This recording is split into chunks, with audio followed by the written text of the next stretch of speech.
ม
ilaha illallah wallahu akbar tuh.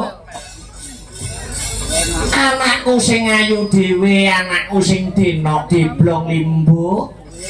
Ana dawuhmu apa mak nimbali karo anakmu aku nganggo leren sak letara, nganggo leren sak kemprangan ya nok mangkono.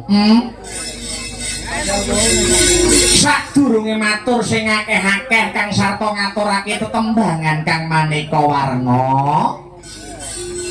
Kowe dhisik ayo anakku limbo tak gandeng tanganmu sing tengen bareng-bareng.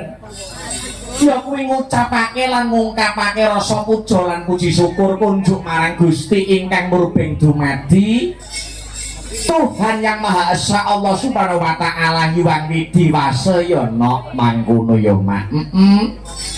Gusti Allah ingkang wis malimbarake keberkahan kang sarta kenikmatan. Iya. Becik nikmat sehat, nikmat sempat, nikmat iman. Iya. Muka tanpa nikmat peparing saka Gusti Allah aku kang sarta kowe sak rombongan bengi iki bisa manunggal kang sarta tetunggalan ana ing adicara bengi iki sing kaya mangkene regenge sing kaya mangkene gayenge mangkono ya mak. Iya. Lah banjur sak banjure anakmu limbu ngadong dawuh babakan apa nduk?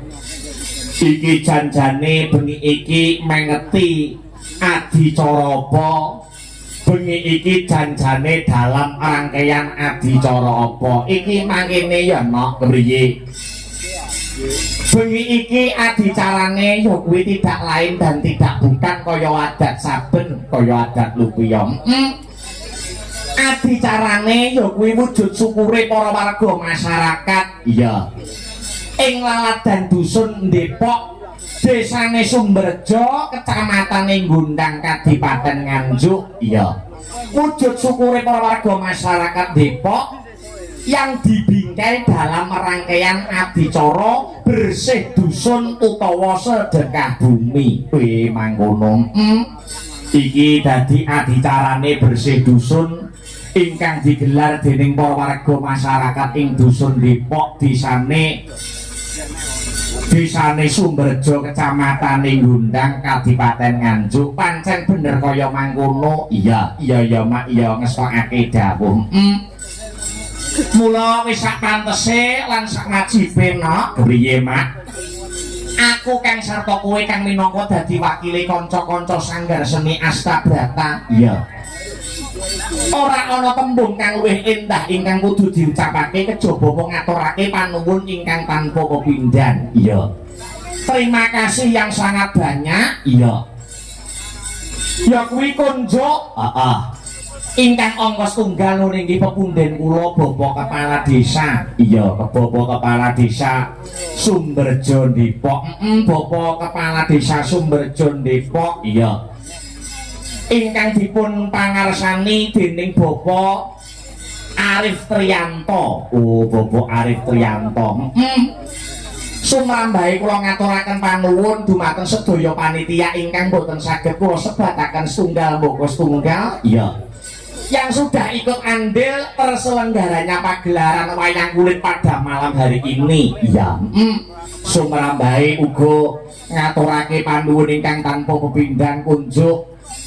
Ya kuwi kunjuk kagem seluruh warga masyarakat ingkang lenggah mapan ana ing dusun Depok Desa Sumberjo kang wis menehi kapercayan marang awake dhewe sakanca sanggar seni Astabrata. Ya kasembatan bengi iki awake dhewe sakanca sing ketiban sampur kinen caos lelipur ya kuwi gelar kelir gantung gong mengeti adicara bersih dusun kang kagelar dening para warga masyarakat ing laladan dusun Depok Desa Sumberjo Kecamatan Gundang ya mak. Pancen bener kapara nyata. Iya.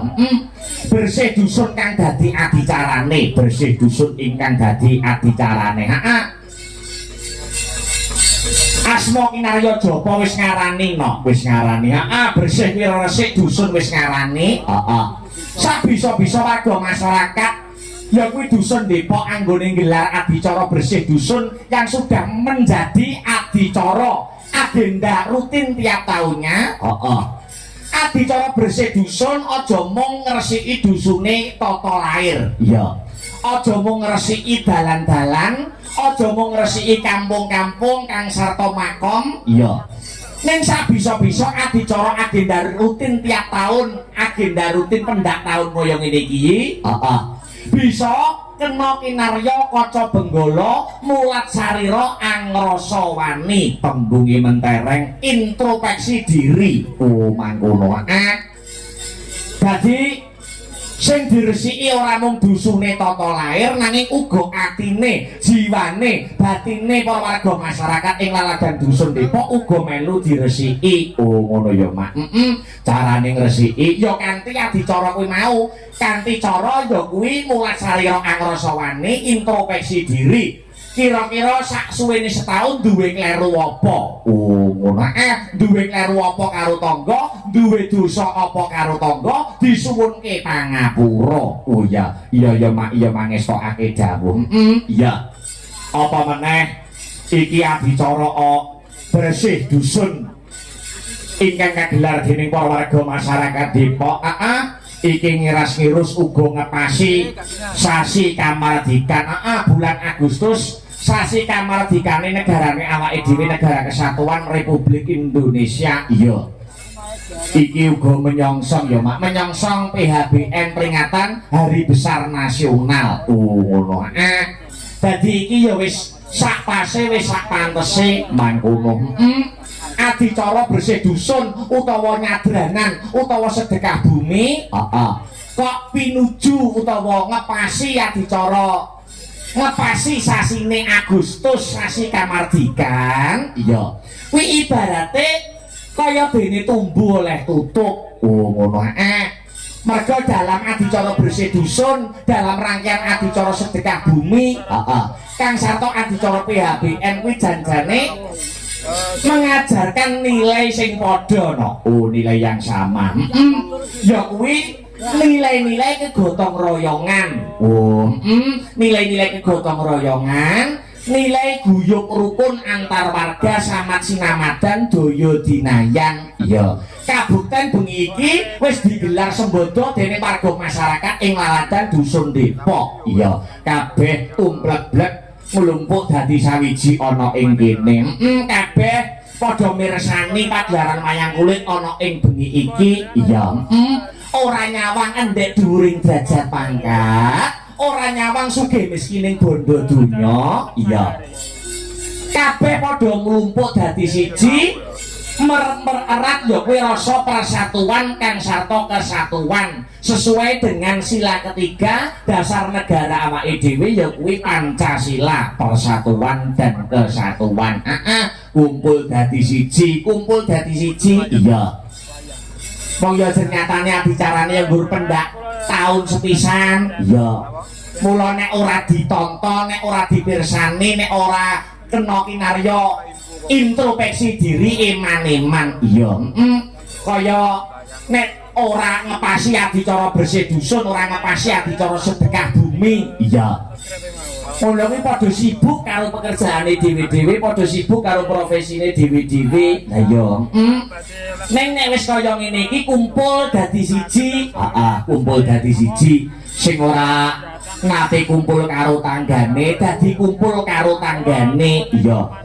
Kanggo srana suksese adicara bersih dusun kang kagelar dening warga masyarakat Depok. Pancen kaya mangkono kok no. Iya, iya.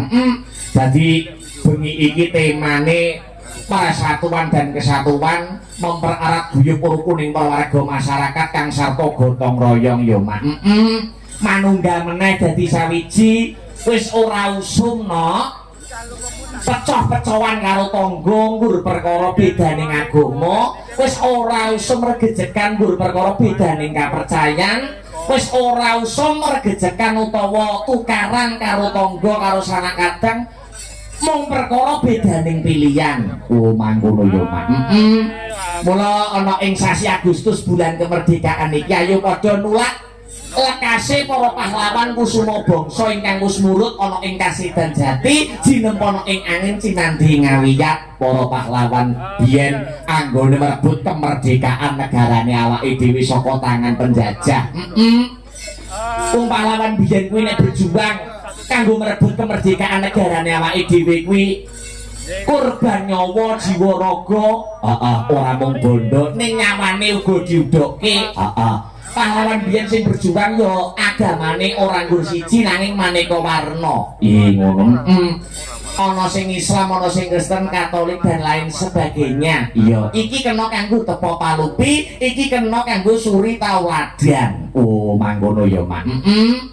Watone awake dhewe nunggal bangsa, padha-padha warga masyarakat Negara Kesatuan Republik Indonesia. Awake dhewe kudu padha-padha untuk mengisi kemerdekaan negarane awake dhewe sing wis kelakon merdeka iki. Oh, ngono ya, Mak.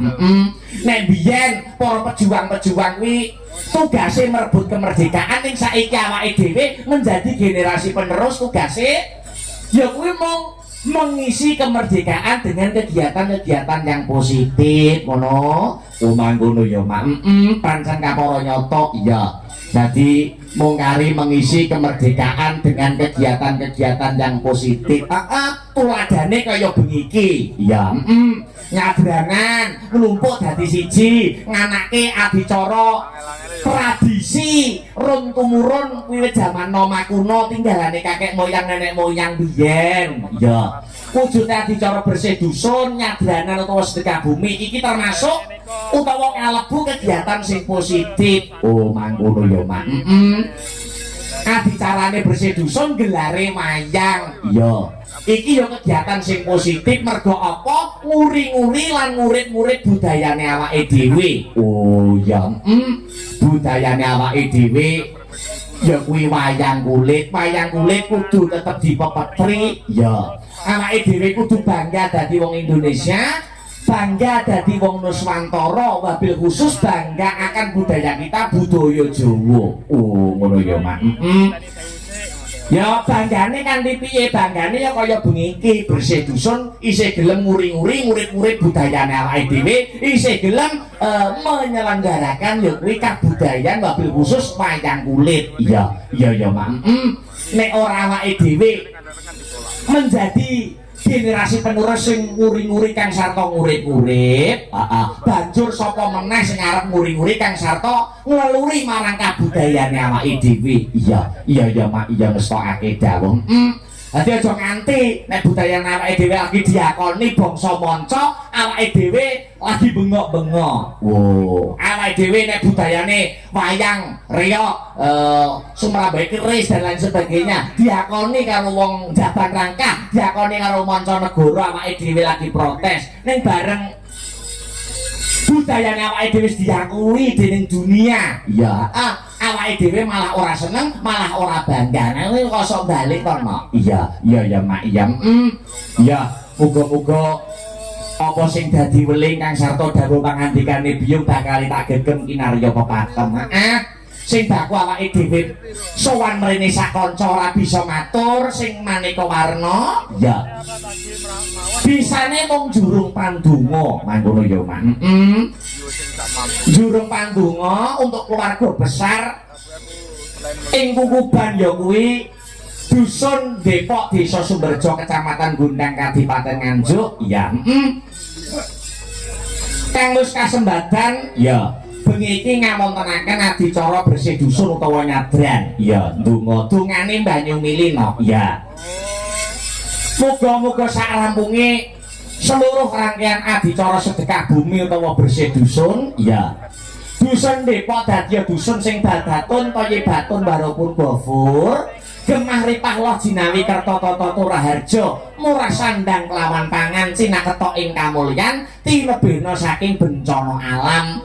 Beka sengkala sageta sirna, bebendura retu sageta sinapu, sial dangkel sageta kabucal. Amin, amin, amin. Allahumma amin. Allahumma amin. Amin, amin ya rabbal alamin.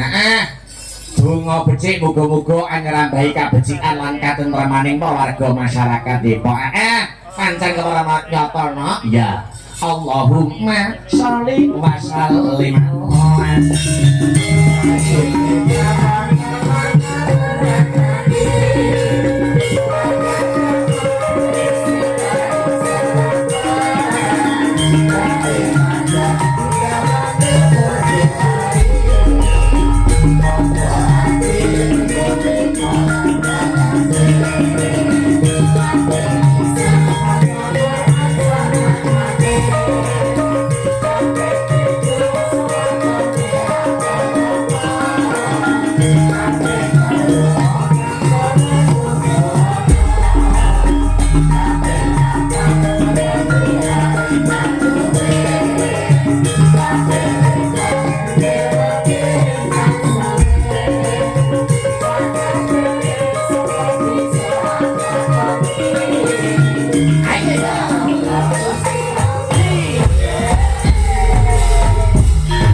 barokah.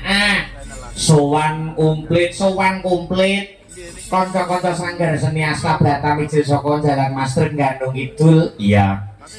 Kecamatan Nganjuk, Kadipaten Nganjuk. Pancen kepara nyata. Ternyatane awake dhewe sowan mrene Pak insyaallah rambah kaping pindho iki. Oh, pindho iki. Ya, mestokake dawuh. Senajan wis ping pindho tidak mengurangi semangate, antusias kang sarta apresiasine para warga masyarakat ana ing laladan dusun Depok Desa Sumberjaya. Pancen kepara nyata no. Iya. Warga masyarakate semangat, kok insyaallah awake dhewe ya kudu tetep melu semangat. Oh ngono ya, Mak. Disumbutke ya kuwi para warga masyarakat dusun Depok anggone kagungan kersa. Iya. Uga bengi iki disiarkan langsung, Nduk. Oh ngono. Lumantar channel YouTube Astabrata Media. Oh ngono. Iki dadi sing kepareng ndongake warga masyarakat Depok anggone kagungan kersa bersih dusun utawa sedekah bumi. Ya ora mung mligi warga masyarakat Depok dhewe utawa sutresna budaya wabil khusus pecinta wayang kulit kang hadir ana ing lokasi. Iya. Nanging juga ya kuwi para pecinta budaya wabil khusus para sutresna ringgih purwa wayang kulit ingkang memonitor lumantar channel YouTube ya Astabrata Media ya uga melu memuja lan memuji marang ngersane Gusti kanggo warga masyarakat ana ing laladan dusun Depok kang bengi wis kasembatan gelar adicara sedekah bumi. Iya ya Mak ya sing ndongake pirang-pirang ya tegese bengi iki live streaming uga awake dhewe salam-salam sapa-sapa. Iya kanggo sing memonitor lumantar channel YouTube. Iya mligine wabil khusus kanca-kanca komunitas ya kuwi ingkang kagabung ana ing paguyuban FMA. Oh ngono. FMA fan militan Astabrata. Sing selalu support. Iya support karya-karyane awake dhewe sakanca sanggar seni Astabrata ngaturake panuwun wis selalu setia mendukung awake dhewe sakanca anggone nyambut gawe ya Mak. Ya.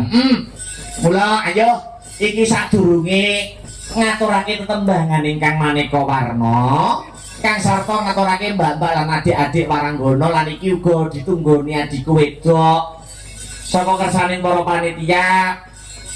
Ya kuwi kon ngrawuhke adikku wadon sing kepara panci wis ora tau ketemu Dek Lintang Kairo. Mengko diaturi nembang ya ning kowe dhisik ngaturke sak tembang dhisik ya nok mangkono. Kinarya kanggo ngendhoni swasana adicara bengi iki mangkono. Ya tembange apa winalik pelot. Iki mau ana sing pamundutan tanggo mukadimah utawa salam pambuka ning siseng limbukan. Iya. Kanca-kanca dulur-dulur paguyuban FMA ana sing request imbang ana katresnanku. Ayo. Mula iki didhisikke mengko kari ngaturake pamundhut-pamundhut lumantar namala utawa layang kang tumibana ing pangkon. Iya Mak iya ngestokake dawuh. Dikendhoni swasanane luwih dhisik. Maka salah satu ya kuwi wiraswara ingkang sampun samapta ing Gati Sarego Giri. Iya. Dipun bapane riyen Mas. Ya, maka saben dina mong ngalamun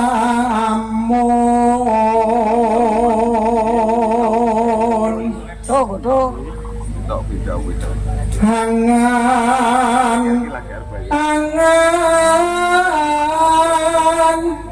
mring